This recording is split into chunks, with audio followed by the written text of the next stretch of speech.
3장입니다. 1절에서 12절까지입니다. 야고보서 3장 11절에서 12절까지. 다 일어나셔서 합독하시고 앉도록 하겠습니다. 시작. 내 형제들아, 너희는 선생된 우리가 더 큰 심판을 받을 줄 알고 선생이 많이 되지 말라. 우리가 다 실수가 많으니 만일 말에 실수가 없는 자라면 곧 온전한 사람이라 능히 온 몸도 굴레 씌우리라. 우리가 말들의 입에 재갈 물리는 것은 우리에게 순종하게 하려고 그 온몸을 제어하는 것이라. 또 배를 보라. 그렇게 크고 광풍에 밀려가는 것들을 지극히 작은 키로서 사공의 뜻대로 운행 안 하니 이와 같이 혀도 작은 지체로 돼 큰 것을 자랑하도다. 보라, 얼마나 작은 불이 얼마나 많은 나무를 태우는가. 혀는 곧 불이요 불의의 세계라. 혀는 우리 지체 중에서 온 몸을 더럽히고 삶의 수레바퀴를 불사르나니 그 사르는 것이 지옥불에서 나느니라. 여러 종류의 짐승과 새와 벌레와 바다의 생물은 다 사람이 길들일 수 있고 길들여 왔거니와 혀는 등이 길들일 사람이 없나니 쉬지 아니하는 악이요 죽이는 독이 가득한 것이라.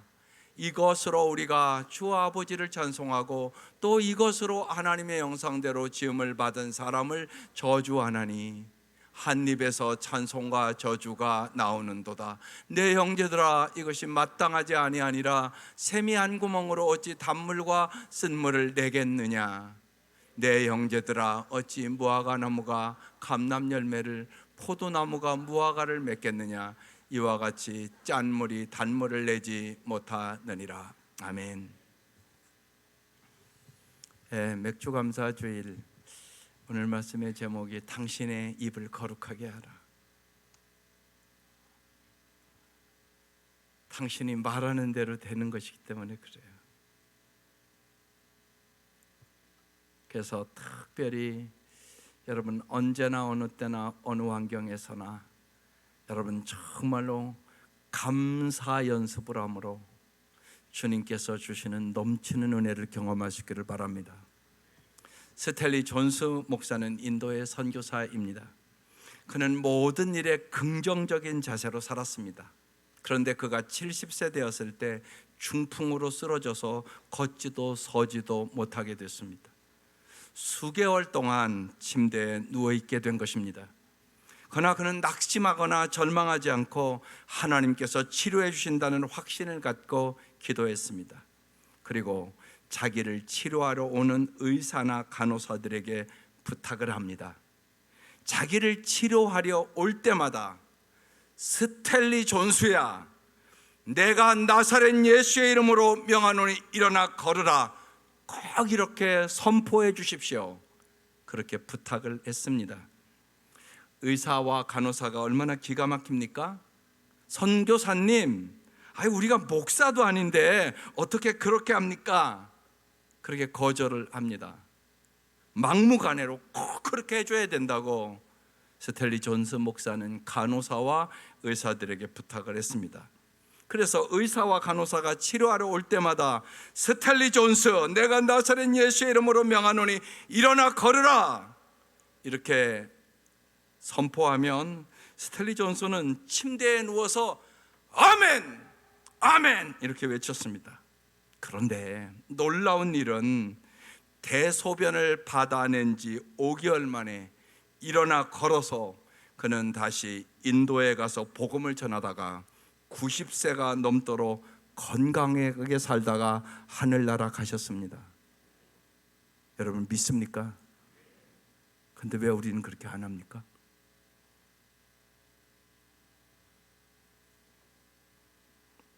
이 얘기는 사도행전 3장 6절에 나오는 말씀입니다. 날 때부터 안진뱅이였던 거지가 베드로와 요한을 바라보고 한 푼 줍시오 그럽니다. 그때 베드로가 말합니다. 은과 금은 내게 없거니와 내게 있는 것으로 내게 주노니 나사렛 예수의 이름으로 걸으라. 그 순간 그가 뻘떡 일어나 걸었습니다. 여러분은 이 말씀을 믿습니까? 그렇다면 혹시나 여러분의 삶 속에서도 병마와 여러 가지 어려움 속에 있는 사람 있을 것입니다. 이 말씀을 믿고 여러분도 해볼 수 있기를 주의 이름으로 축원합니다. 이게 말씀을 듣고 믿는 사람의 능력으로 나타나기 때문에 그렇습니다. 긍정적인 기도, 긍정적인 말은 그대로 됩니다. 우리의 인생은 입으로 산다고 해도 과언이 아닙니다. 오늘 6개월을 돌아보며 하나님께 감사드리는 이 맥주 감사주일 아침에 우리가 보리 추손하지 않지만 하나님의 그 크신 은혜를 기억하며 더 풍성한 삶을 살아가는 정말로 놀라운 역사의 주일이 될 수 있기를 주의 이름으로 축원합니다. 우리 성도의 삶에서 감사는 얼마나 중요한지 모릅니다. 몇 가지가 중요합니다. 첫 번째는 하나님과 바른 관계를 가지기 위하여 인간이 가져야 되는 심적 태도가 바로 감사입니다. 하나님께서 우리를 사랑하시는 사랑의 기초는 긍휼입니다. 여러분, 하나님의 긍휼로 구원을 받았습니다.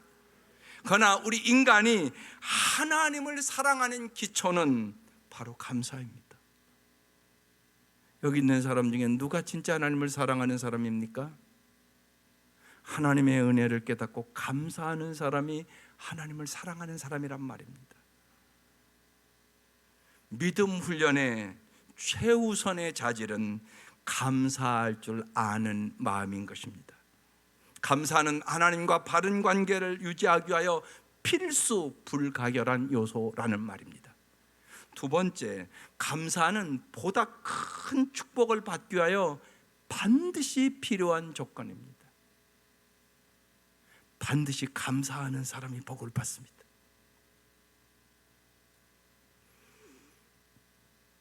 세 번째로, 감사는 우리의 삶을 천국 생활로 만들어주는 요인이 되는 것입니다.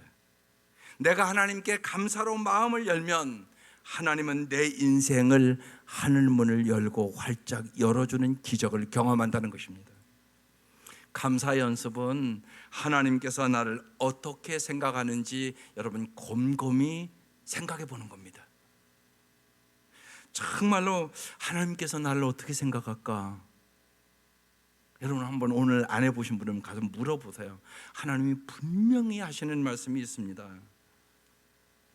내가 너를 죽기까지 사랑하지, 그러십니다.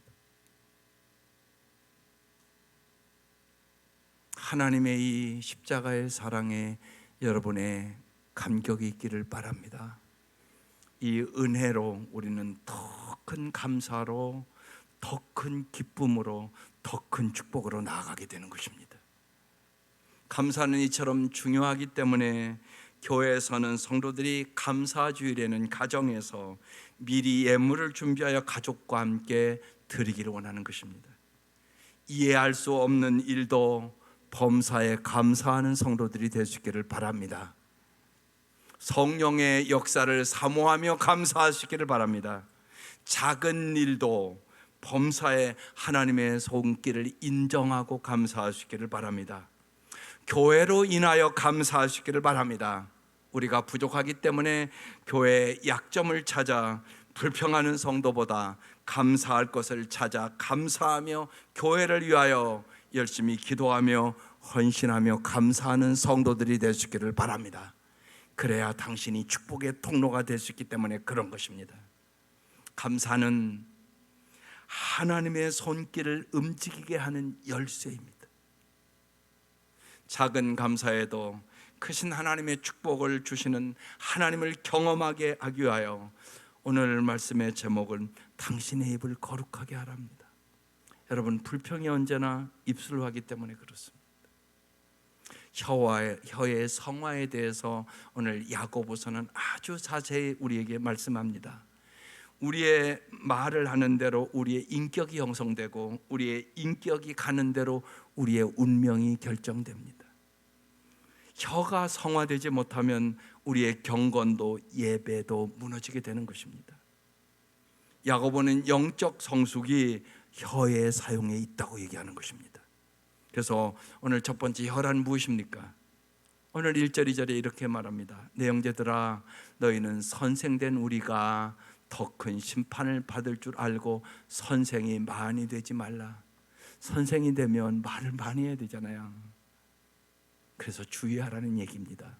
2절, 우리가 다 실수가 많으니 만일 말에 실수가 없는 자면 곧 온전한 사람, 성숙한 사람이라 능히 온 몸도 굴레 씌우리라. 여러분 잘 생각해 보셔야 하는 것입니다. 말의 실수, 말로 범하는 죄를 말하는 것입니다. 누구나 혀를 사용하기에 혀를 어떻게 사용하느냐가 우리의 영적인 위치를 보여주는 것입니다. 온전한 사람은 말로 확증된다는 것입니다. 말이 신앙 인격을 판단하는 기준이란 얘기입니다. 예수님은 마태복음 12장 34절에 이렇게 말씀하셨습니다. 독사의 자식들아, 그 시대의 서기관과 바리새인들에게 하는 얘기입니다. 너희가 악한데 어떻게 선한 것을 말할 수 있겠느냐? 마음에 가득 찬 것을 입으로 말하는 법이다. 혀를 다스리는 것은 침묵하거나 말을 제어하는 능력입니다. 필요할 때 은혜로운 말을 한다거나 적절하게 표현된 말이나 침묵은 성숙한 기도인의 표시란 말입니다. 야고보서는 그래서 야고보서 1장 26절에 이렇게 말합니다. 누가 스스로 경건하다고 생각하면서도 혀를 다스리지 않고 자기 마음을 속이면 이 사람의 신앙은 헛된 것입니다. 거룩한 말을 위한 싸움은 그래서 우리가 날마다 계속되는 것입니다. 하루를 시작하면서 많은 기도 있지만 여러분 말을 위한 기도를 꼭 할 수 있기를 바랍니다. 첫 번째, 혀의 세력에 대해서 말합니다. 혀는 작지만 강하다는 것입니다.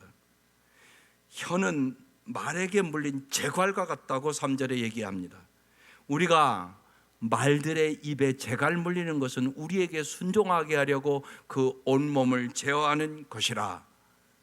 말에 물린 재갈은 엄청난 말의 힘과 에너지를 제어하고 말이 가야 할 방향을 인도하는 것입니다.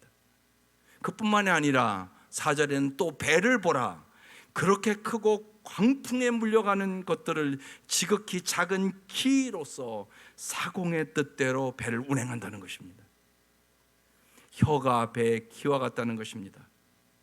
거대하고 육중한 배도 작은 키 하나로 방향이 결정됩니다. 마찬가지로 작은 부분이지만 이 혀가 너의 인생의 방향을 결정한다고 얘기하는 것입니다. 이것이 혀의 세력입니다. 정말 여러분 잘 보세요.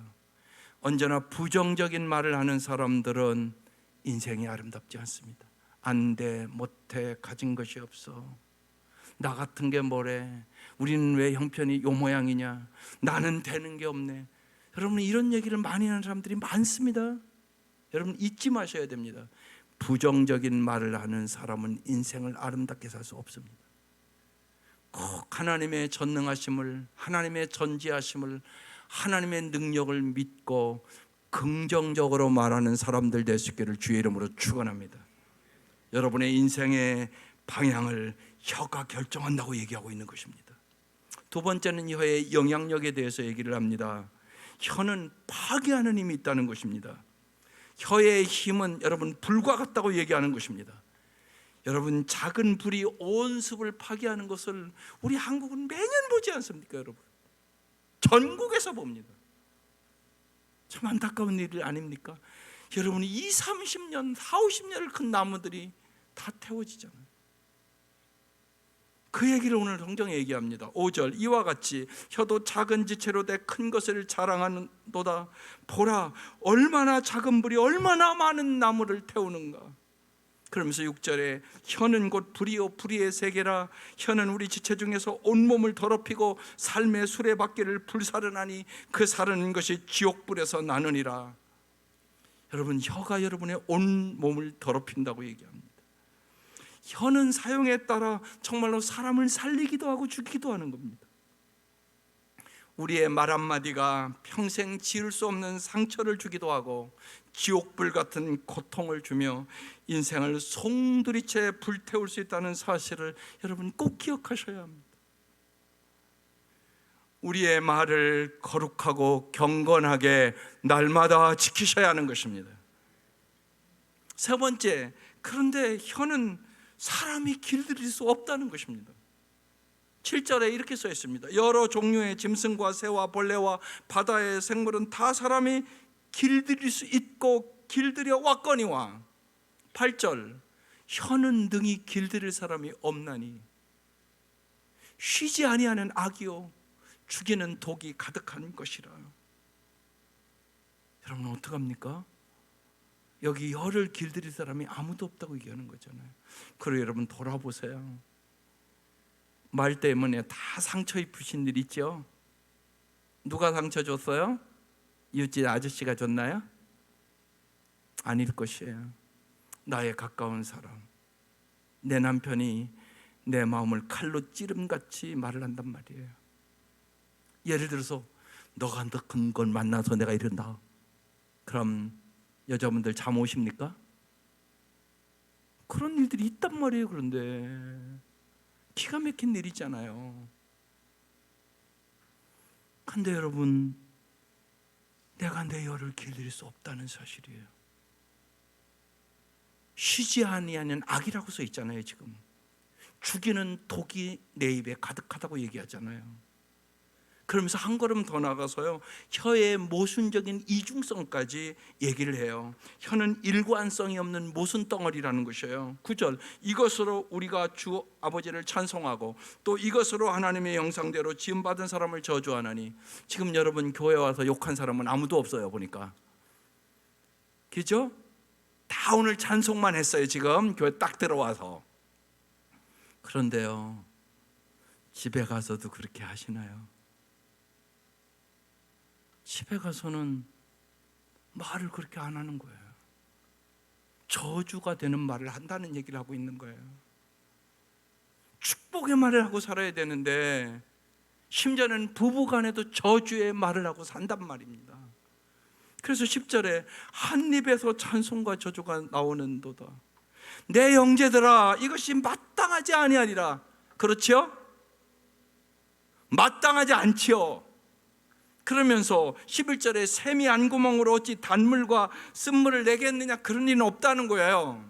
12절, 내 형제들아, 어찌 무화과 나무가 감람 열매를, 포도나무가 무화과를 맺겠느냐, 이와 같이 짠 물이 단물을 내지 못하느니라. 인간의 혀는요, 그래서 짐승만도 못하고 샘만도 못하고 식물만도 못하다, 이것이 우리의 현실이라고 지금 얘기하는 거잖아요. 우리의 입에 대해서 지금 고발하는 것이에요. 혀를 통하여 우리의 죄가 얼마나 깊은지, 우리의 마음이 얼마나 더러운지, 우리에게 구원의 은혜가 얼마나 절실히 필요한지 오늘 아침 깨달을 수 있기를 바랍니다. 하나님이 도와주지 아니하시면 내 혀 하나도 구원을 못 받는다고요. 그래서 이사야가 하나님을 만나고 막 이렇게 부르짖습니다. 이사야서 6장 5절에 나는 부르짖었다. 재앙이 나에게 닥치겠구나. 이제 나는 죽게 되었구나. 나는 입술이 부정한 사람인데 입술이 부정한 백성 가운데 살고 있으면서 왕이신 만군의 하나님을 만나 뵙다니. 이 고백을 하는 것이에요. 이 고백이 우리의 고백이 될 수 있기를 주의 이름으로 축원합니다. 그러면 어떻게 우리의 혀를 변화시킬 수 있을까요? 자기의 혀를 사람이 길들일 사람은 없다고 그랬습니다. 그럼 내 힘으로는 할 수 없다는 얘기잖아요. 그럼 어떻게 하시겠습니까? 오직 성령의 충만함을 받아야 됩니다. 그게 이제 사도행전에 나오는 겁니다. 사도행전 2장 4절 다 같이 읽겠습니다. 시작. 그들이 다 성령의 충만함을 받고 성령이 말하게 하심을 따라 다른 언어들로 말하기를 시작하니라. 성령의 말하게 하심을 따라 살 때 우리의 입술이 변합니다. 그 다음에 사도행전 2장 17, 18절에는 이렇게 말합니다. 하나님이 말씀하시기를 말세 내가 내 영을 성령을 모든 육체에 부어주리니 너희 자녀들은 예언할 것이요 너희 젊은이들은 환상을 보고 너희 늙은이들은 꿈을 꾸리라. 믿으십니까? 성령을 받으면, 성령이 충만하면 반드시 말이 변한다. 사람을 사랑하고 살리는 말을 하게 되는 것이에요. 성령이 충만하면 화제가 바뀐다. 과거에서 미래로 바뀐다는 얘기입니다. 성령이 충만하지 못하면 대화의 주된 화제는 언제나 과거의 일, 그리고 문제, 남의 허물 등이 언제나 대화의 주제입니다. 그러나 성령이 충만하면 성령의 말하게 하심을 따라서 너희 자녀는 예언할 것이요 너희의 젊은이들은 환상을 볼 것이요 늙은이들은 꿈을 꾸기 때문에 장래의 일을 말하고 꿈을 말하고 물이 바다를 덮은 같이 예수로 세상을 덮는 환상과 꿈을 얘기하게 된단 말입니다. 이 역사가 여러분의 입술에 일어날 수 있기를 주의 이름으로 축원합니다. 그래서 성령 충만하지 않으면 내 입술이 변하지 않습니다. 입술이 변하지 않으면 여러분의 삶은 절대로 변화되지 않습니다.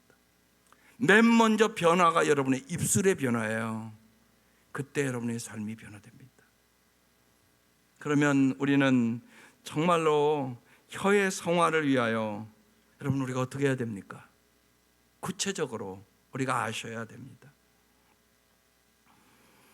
고운 마음 꽃이 되고 고운 말은 빛이 되고, 이혜인 수녀가 말에 대해서만 쓴 책입니다.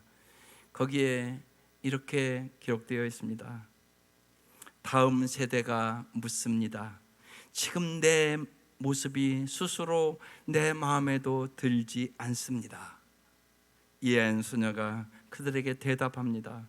우선 매일 내가 하는 말부터 좀 더 따뜻하고 겸손하게 바꾸어 보면 어떻겠습니까? 고운 말 한마디가 나와 내 주변 사람들의 운명을 바꾸는 빛이 될 것입니다. 믿으십니까? 오늘 거창하게 생각하지 마시고 오늘 말씀 듣고 내가 그래도 좀 고운 말을 해봐야지, 내가 좀 말을 부드럽게 해봐야지, 여러분 이런 결단이 있을 수 있기를 바라요. 그렇게 되기 위해서 언제나 오늘의 말씀이 여러분의 마음에 있어야 되는 것이에요. 그래서 골로새 3장 16, 17절에 이렇게 표현해 놨습니다. 그리스도의 말씀이 너희 속에 풍성히 거하여. 여러분 말씀이 생각나야 된단 말이에요. 오늘 이 말씀을 듣고 그냥 아무 생각 없으면 그냥 또 막 하던 대로 말할 거 아니세요? 상대방이 상처를 받는지 못 받는지, 이게 배려의 말인지도 모르고 언제나 나중심적으로 내 습관대로 또 얘기할 거란 말이에요. 그리고 또 상처받고 힘들어하고 전혀 행복하지 않고. 여러분 말만 바뀌어도 행복할 수 있음을 믿으시기 바랍니다.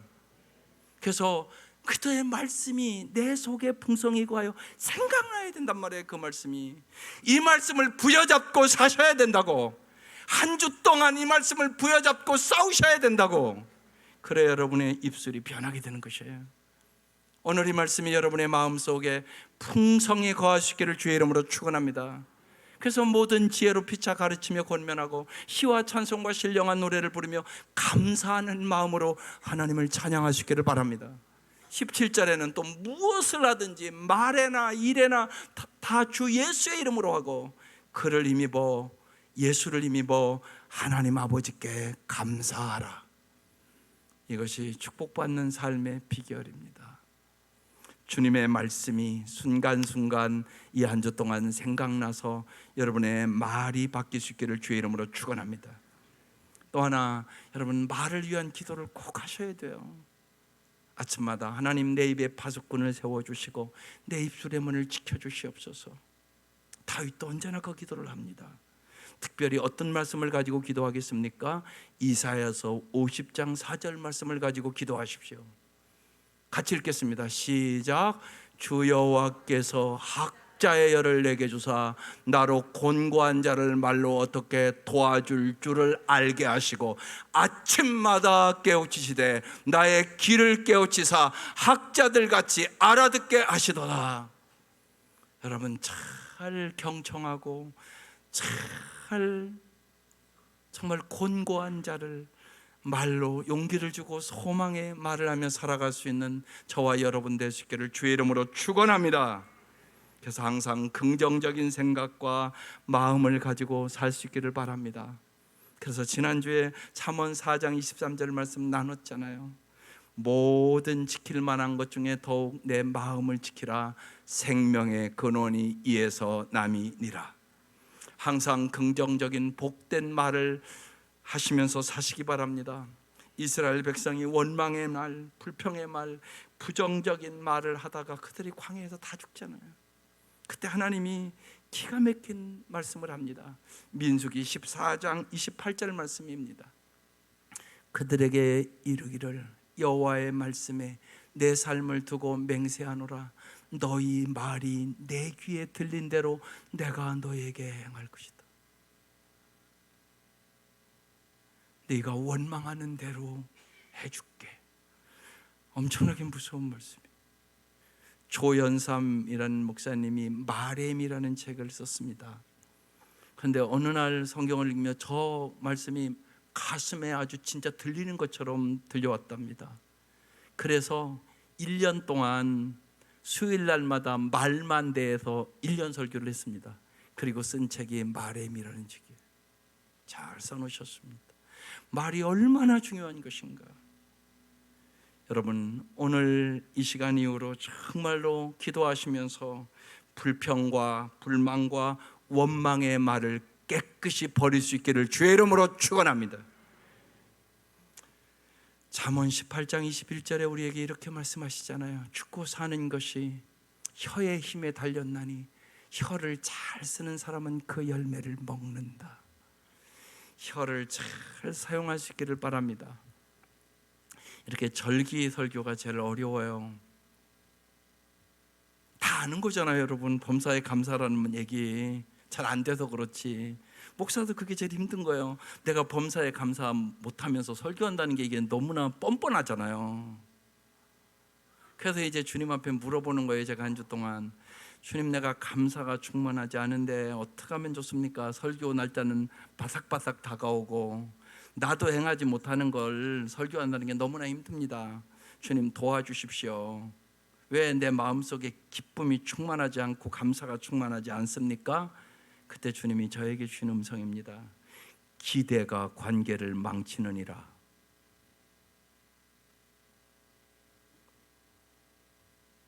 무슨 얘기인가 깨달아졌습니까? 여러분, 왜 애들에게 자꾸 불평하고 잔소리합니까? 내 기대에 맞지 않는다는 얘기잖아요. 그러면서 주님이 이렇게 말씀하셨습니다. 낮아진 자세, 겸손한 자세로 기도하거라. 기대한다고 되는 건 아니잖아요, 여러분. 분명한 것은 여러분 다 자녀들을 위한 기대가 있지요. 여러분 기대에 맞지 않으니까 잔소리하고 불평하고 너 왜 그러냐고 하고 그러다가 이제 관계는 또 깨져버리고 이제 머리 크면 아버지 안 본다고 그러고 이런 일들이 벌어지잖아요. 우리가 낮아진 자세를 가지셔야 되는 것입니다. 우리가 겸손한 자세를 가지고 진짜 주님 앞에 기도하셔야 되는 것입니다. 우리의 삶이 비워진 뒤에야 하나님 우리의 삶에 감사 충만함으로 기쁨 충만함으로 채워주시는 분임을 믿을 수 있기를 바랍니다. 그래서 우리 성도들이 기대만 하지 말고 정말로 주님 앞에 기도하는 성도들 될 수 있기를 주의 이름으로 축원합니다. 감사에 대해서 가장 많이 설교했던 것이 뭔가를 깊이 생각해 봤습니다. 하나님, 30년 동안 수많은 맥주감사, 추수감사주의를 보냈는데 제가 제일 많이 얘기했던 본문이 뭡니까? 그때 떠오르는 본문이 누가복음 17장의 본문이었어요. 그래서 다시 한번 보기로 했습니다. 예수께서 예루살렘으로 가실 때 사마리아와 갈릴리 사이로 지나가시게 됐습니다. 한 마을에 들어갔는데 나병 환자 10명이 예수님께 나오는 것입니다.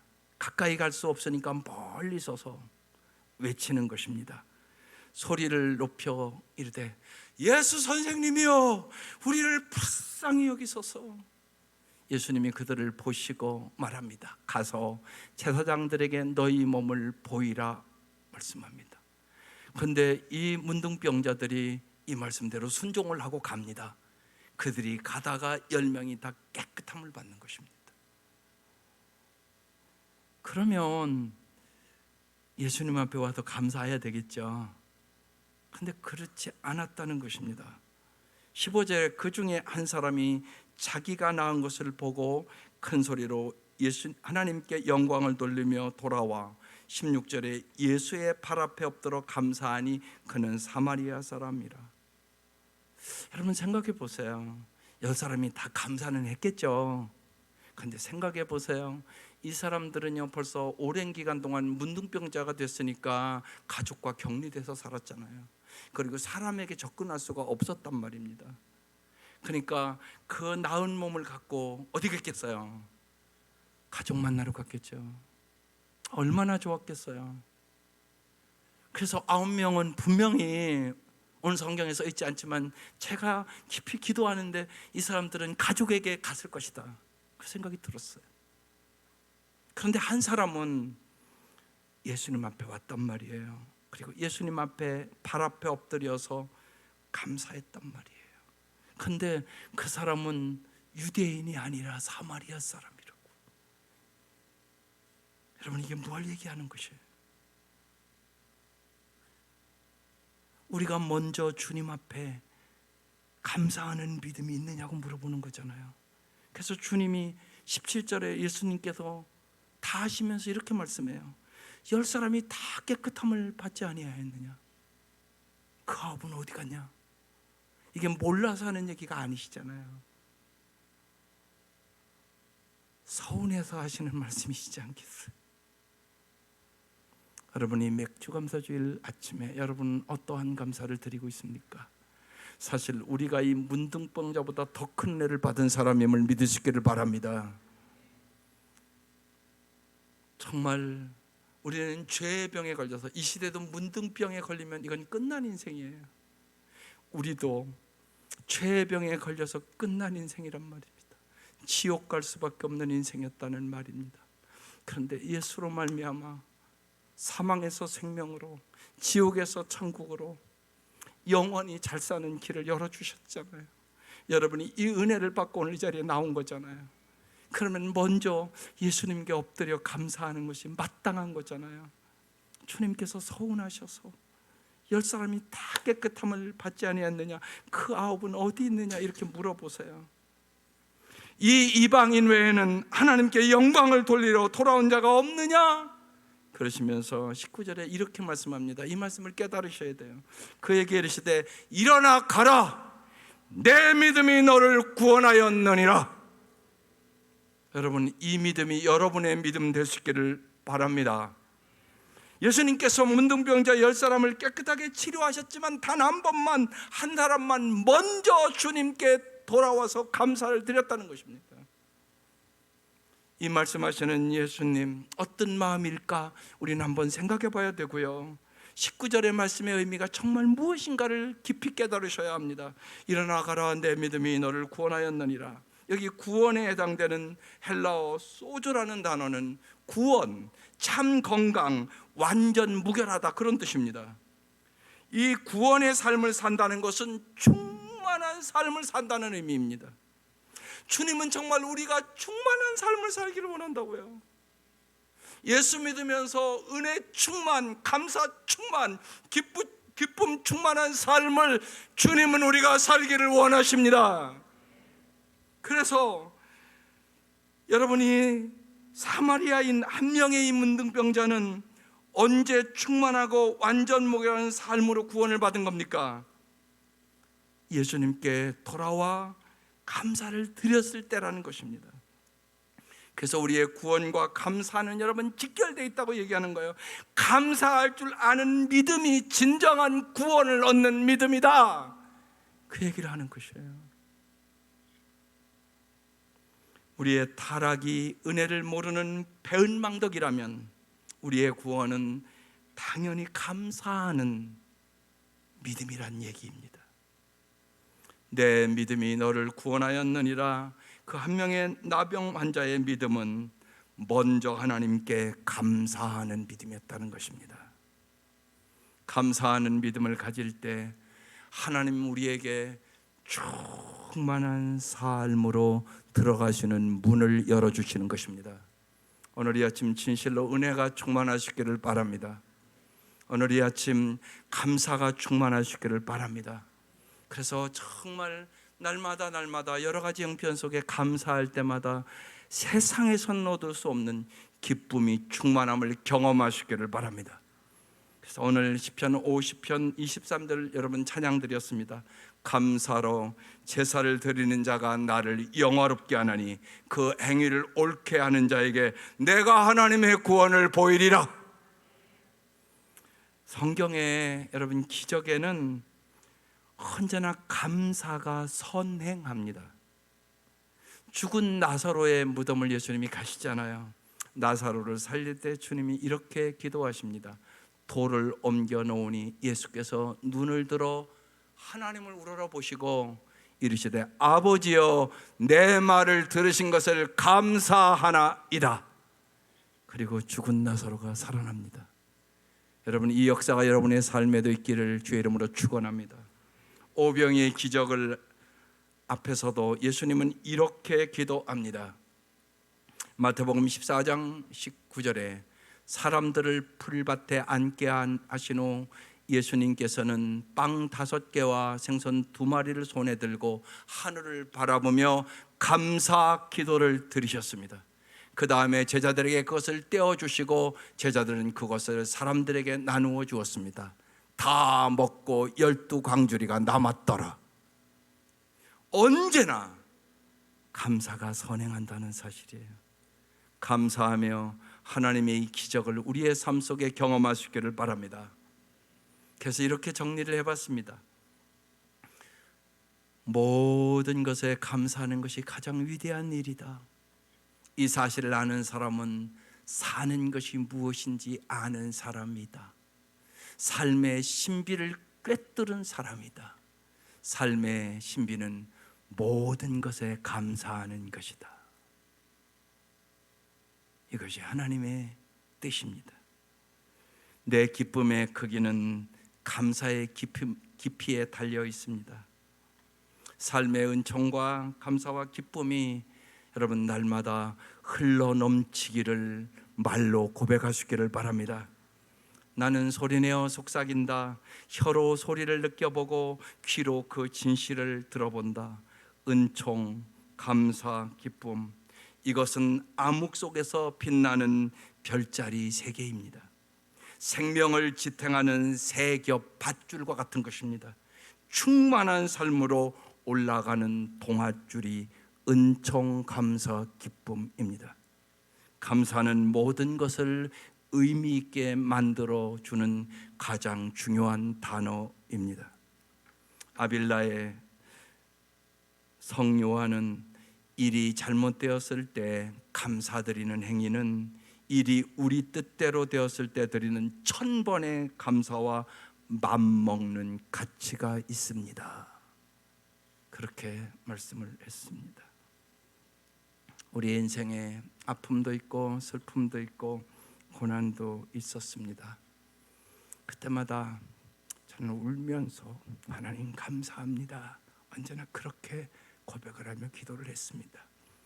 하나님 감사합니다. 이해될 수 없어도 이 아픔을 이 슬픔을 이해할 수 없어도 감사합니다. 하나님은 늘 선하시고 하나님은 우리를 늘 사랑하시며 하나님은 언제나 감사는 하나님의 모든 자녀에게 진짜 우리의 이름을 찾아주는 것입니다. 그래서 여러분이 잘 아는 데살로니가전서 5장 18절의 말씀을 또다시 마음에 새기며 한 주를 승리하시기를 바랍니다. 모든 일에 감사하십시오. 이것이 그리스도 예수 안에서 여러분에게 바라시는 하나님의 입니다. 특별히 슬픔과 아픔과 고통이 있는 우리 성도들이 있습니다. 오늘 이 말씀 부여잡고 하나님께서 합력하여 선을 이루시고, 또 이 땅에서는 내가 지금 이해하지 못해도 하나님께서 분명하게 합력하여 선을 이루시고 우리를 더 잘되게 하기 위하여 그런 고난과 아픔도 주셨음을 믿고 감사함으로 승리할 수 있기를 주의 이름으로 축원합니다. 기도드리겠습니다. 1분 동안 결단의 기도하십시다. 하나님, 우리의 입을 거룩하게 하여 주옵소서. 이제는 날마다 은혜의 말을, 감사의 말을, 기쁨의 말을 하며 살도록 인도하여 주옵소서. 간절히 기도하시기 바랍니다.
하나님 아버지,